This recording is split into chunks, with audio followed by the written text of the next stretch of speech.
A huge part of American identity is based in our independence and pluckiness in the face of adversity. The American Revolution, however, never would have succeeded without some very important European allies. This week on Footnoting History, we're celebrating Independence Day by looking at its effects on Europe. Hi, I'm Kirsti, and on behalf of everyone here at Footnoting History, I'd like to say Happy 4th of July.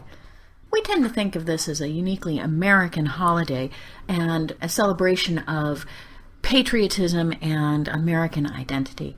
And it's true.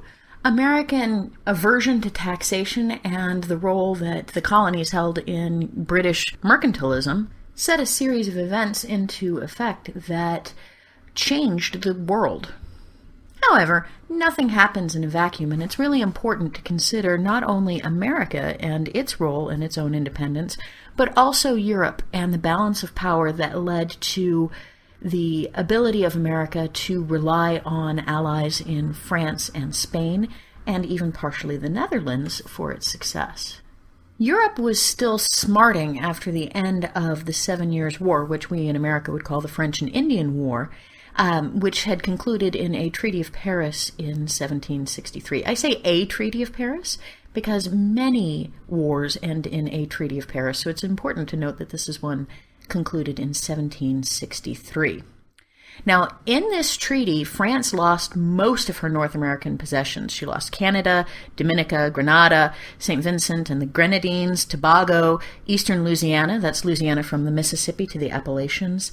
So she lost a lot of her North American territories. Spain lost Florida.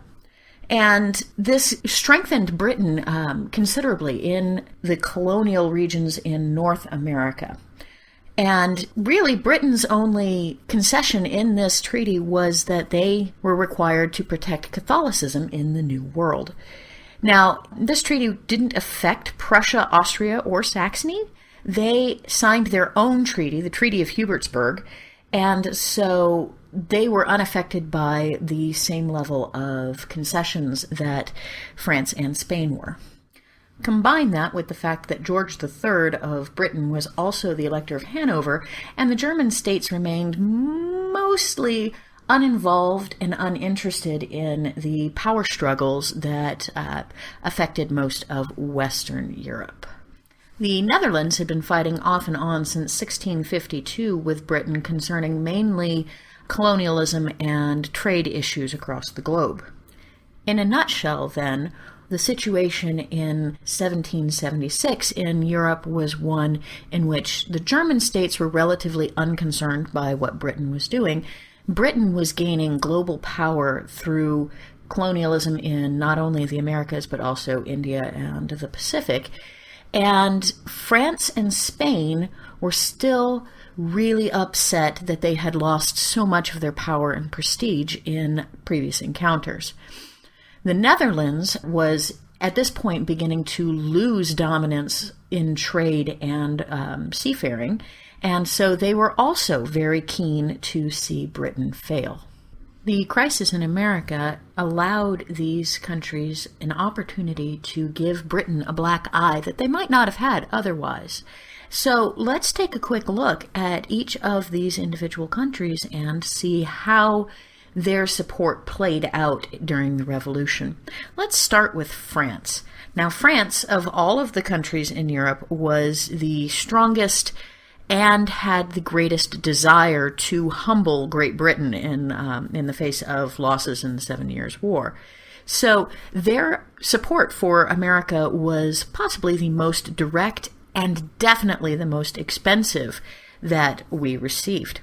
They sent arms, they sent money, they sent troops. They were the first to recognize American sovereignty. They did that in 1778, thanks to the efforts of our ambassador to France, Ben Franklin.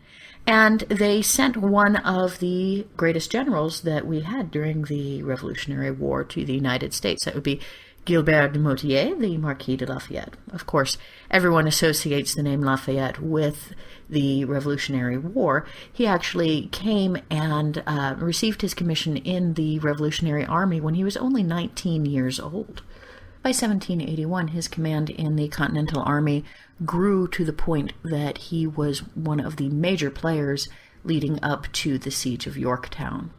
Now, what this means is overall, France invested a lot of money into the American Revolution. Not only did they invest about 1.3 million livres into American independence directly, which strained their financial situation quite a bit, the war overall cost them over 1 billion livres. Now that includes Lafayette's contributions and just general war costs. Now, in exchange for this involvement, they did not get any territorial or political gains. They didn't even get the territories back that they lost in the 7 Years' War. You could look at this heavy involvement as an investment in a potential ally against Britain, but even that didn't materialize. France did not receive any really direct diplomatic or military support or even financial support from the colonies at any point in the era immediately following the war. What they did get with Ben Franklin's involvement in Paris was a strong influence from Enlightenment ideas that were being applied in a practical fashion in the colonies. America and Americans became immensely popular in Paris. They were so fashionable. And the combination of these Enlightenment ideas of liberty and freedom of religion and republicanism, combined with the incredibly stressful financial situation, which they addressed by raising more loans rather than any other more reasonable debt reduction, certainly had a huge impact on the coming French Revolution. In retrospect, then, it's very easy for us to look and say that France and her involvement with the American Revolution was ill-considered, brash, and had long-term negative effects on the well-being of the French monarchy. Not that Americans aren't terribly grateful for their assistance.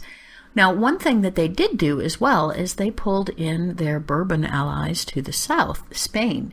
And one way that they did that is by founding a fictitious company called Rodrigue Hortales and Company that had access to ports in Havana and New Orleans, and also through Dutch territories. They basically used this fictitious company to ship arms and gunpowder to the American rebels. This was a joint venture, as I mentioned, between France and Spain. They both started out by giving 1 million livres to the company.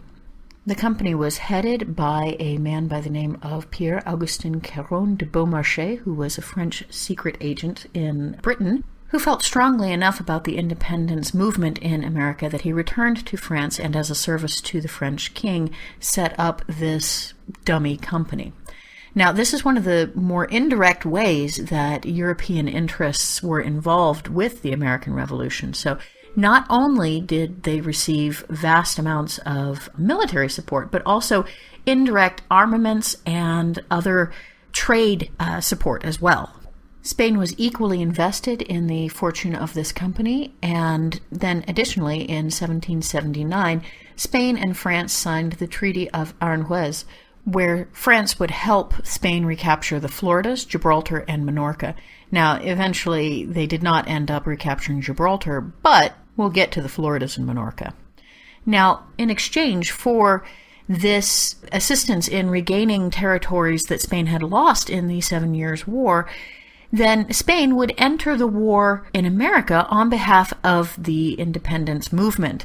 Now, that means that Spain entered the war in 1779 directly and sent troops and other military support in a direct fashion, as well as supporting the Rodrigue Hortales and Company efforts.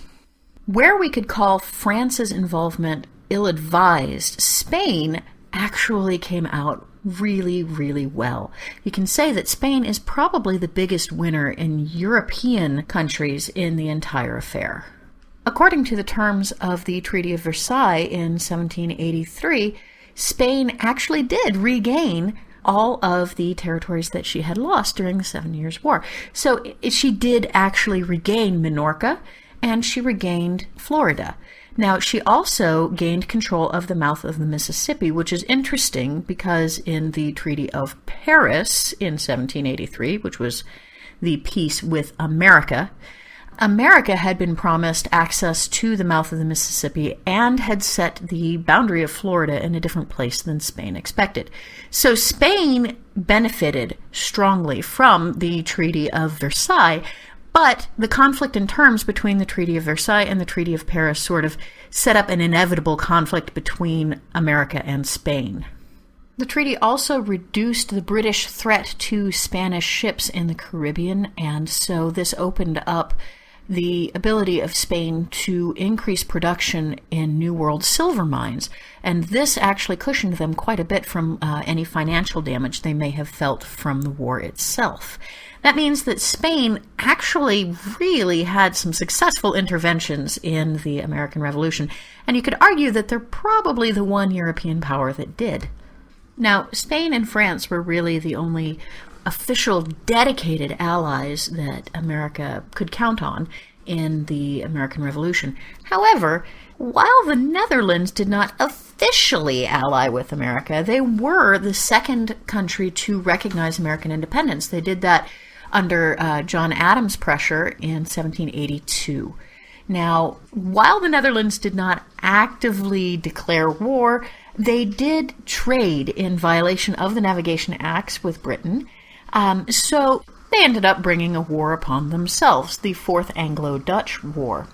Now, they did allow the Rodrigo Hortalas and Company to operate through their possessions, so they did unofficially allow trade in violation of Britain's embargoes and in Britain's blockades, which you can imagine did not necessarily put them on Britain's good side, which was not really a good place to be. So the Fourth Anglo-Dutch War broke out in 1780. This meant that officially Britain was fighting both the War of Independence with America, including France and Spain, and also now a separate war with the Dutch. And this was directly caused by the Dutch violations of British trade limitations with the colonies, and it did end very poorly for the Dutch. It ended up cinching their weakening status, and it had severe economic repercussions for the country itself. Basically, in the Treaty of Versailles, they were forced to allow British ships to travel into southern seas, so that allowed the Brits into territories that had previously been controlled by Dutch interests. And this had a huge impact on the already weakening strength of the Dutch Empire. Now, I mentioned at the beginning that the German states were not really actively involved in the American Revolution, and that is true to a certain extent, actually largely true. However, the German states have always been famous for their mercenaries, and they did send mercenaries to the American cause. One of these mercenaries in particular does deserve a shout-out on his own right. This was a gentleman from Prussia by the name of Friedrich Wilhelm von Steuben, and he was hired by Ben Franklin in Paris in 1777. Now, you might ask yourself, legitimately, what on earth is a Prussian mercenary officer doing in Paris in 1777? And his story is actually very interesting. He had fallen out with the Prussian court due to accusations of pedophilia.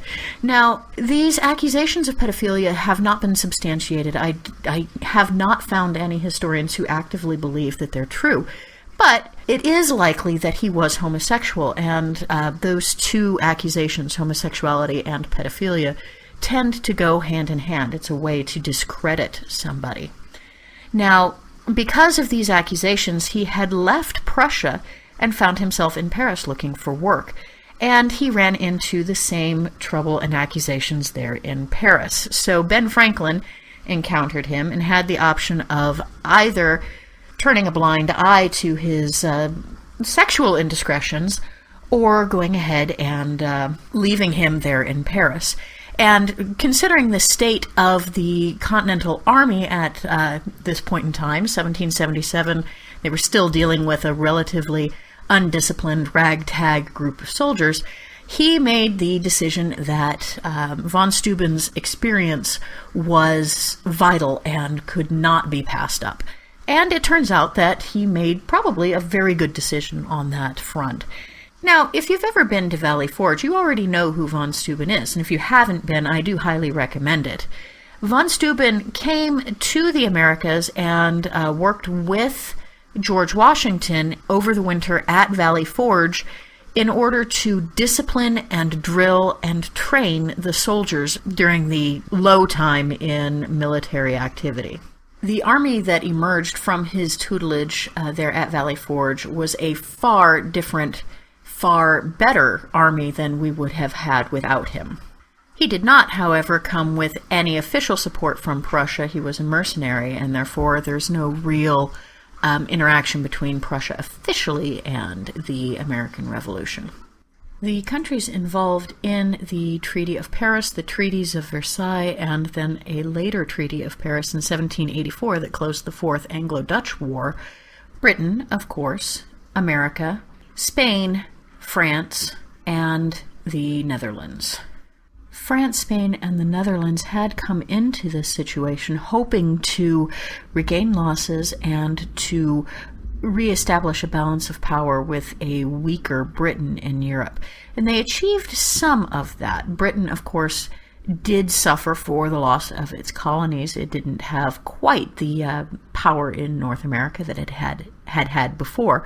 However, they did gain concessions in India and the Pacific that would allow them to open up new markets in other locations in the world. So mercantilism in Britain was not dead. It had been redirected and weakened, but it was not completely out of the water. Spain had definitely improved its position. It achieved a lot of its goals, and it was able to increase its global power quite a bit in the wake of the American Revolution. France, on the other hand, suffered tremendously both financially and politically for its involvement in the American Revolution. And the example of the American Revolution could be said to have a direct impact on the imminent fall of the Ancien Regime. That, in turn, would destabilize the power balance in Europe quite a bit over the coming century. The Netherlands' sun was already setting, and the involvement in the New World simply put the nail in the coffin of the Dutch fleet. At this point, Britain's dominance on the seas was largely uncontested, though Spain did have a little bit of its power left. America, as it grew, had to establish itself both internally with the Articles of Confederation and later the Constitution dealing with internal issues, as well as take a role more globally, particularly with European interests. America was not born solely from colonial power. From its inception, it was part of a larger power struggle based in a continent far, far away. Its earliest and most active alliances were all in Europe.